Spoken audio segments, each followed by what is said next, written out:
Yo yo yo friends, welcome back to the channel. NiceToReevU here, back at it again with another Marvel Legends review. Today we have the Punisher. Yes, that's right you guys, Frank Castle from the Marvel 80 Years line. Let's review. Alright, taking a look at the packaging. As you can see, we have that box window giving us a preview of the figure inside as well as all the accessories. We have that Legend Series logo as well as the Marvel and the Punisher logo and the Hasbro logo. We have the warning for the young kids on the top right, but I don't see why the young kids would be buying this, right? And the Marvel 80 Years logo on the top left, looking really sick, so let's just take a look at the top. We have that sweet iconic skull on the top of the packaging. And on the right side of the packaging, we have that sweet portrait artwork of Frank Castle, as well as the left side of the packaging. We have that product shot of Frank Castle, as well as a small read-up. Alright, here's the read-up. If you want to go ahead and pause it, do so now. Okay, with all of that out of the way, let's just pop this bad boy open and review the figure.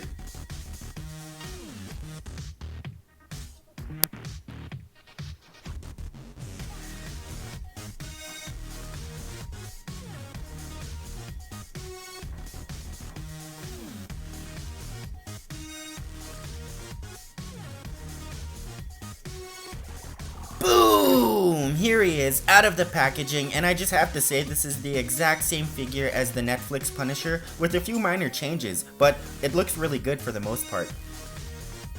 Now in the typical T-pose, he does have the hinge joint under the armpit area, as well as the slit in the bicep area, the double jointed elbows, which is pretty obvious, and the hinge joint in the wrist.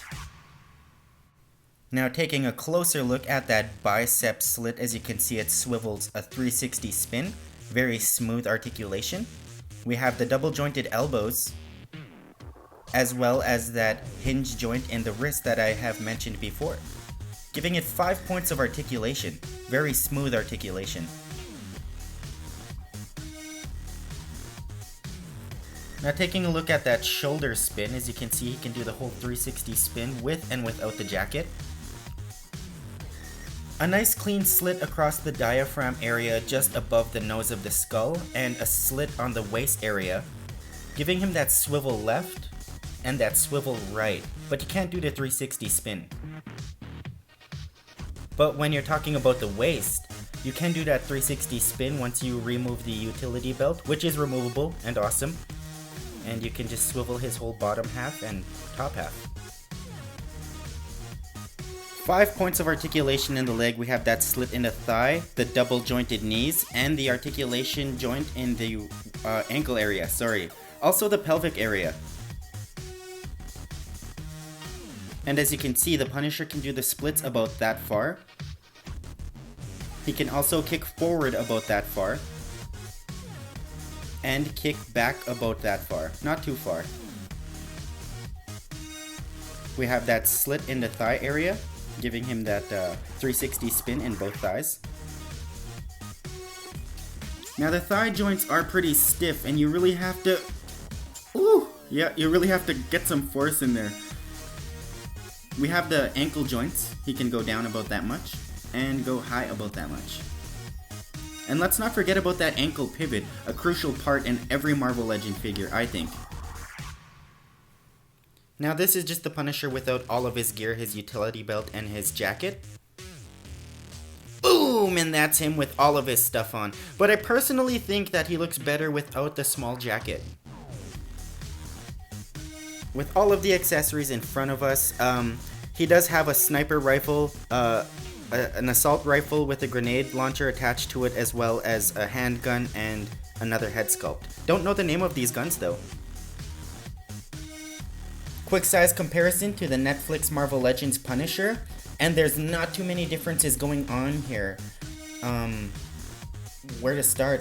They have the exact same body sculpt. Their heads are different, but their skulls are painted a little differently, but their leg sculpts are the exact same. There's nothing different here, except maybe the holster. Their arms are different, and the head sculpts that they come with. But I'm gonna have to remove these jackets, the only other thing that's different about them, and we'll take a closer look at these guys. I'll show you what I mean. Okay, after having removed their jackets, as you can see, their body sculpts are the exact same sculpts, just with different painted skulls. Taking a closer look at the Punisher here, as you can see above his eyes and the little sculpt, the bullet sculpt right outside the teeth. The exact same thing with the Netflix Punisher. They have the exact same body sculpts, just their skulls are painted differently. This one has a little bit of a cooler painting though, I have to admit. I do like the skull on this one a little bit more than the other one. But as you can see, the Punisher on the left just looks a little bit more natural without his jacket, as opposed to the Punisher on the right. Like I said before, there's nothing different about their leg sculpts, even with their boots. The exact same thing. Like I said, the only difference here, I think that we're getting is just the holster on the Punisher on the left, as opposed to the Punisher on the right. But let's have some fun here. Alright, as you can see, we swapped the heads of both of the Punishers, and the Punisher on the left just looks so much more natural with that head sculpt as opposed to the Punisher on the right. As you can see, their skin tones just don't match. The Netflix Punisher head just doesn't match with that body at all. But this one just looks really good. Just taking a closer look at this, I think this is how I might keep my Punisher. It looks so good.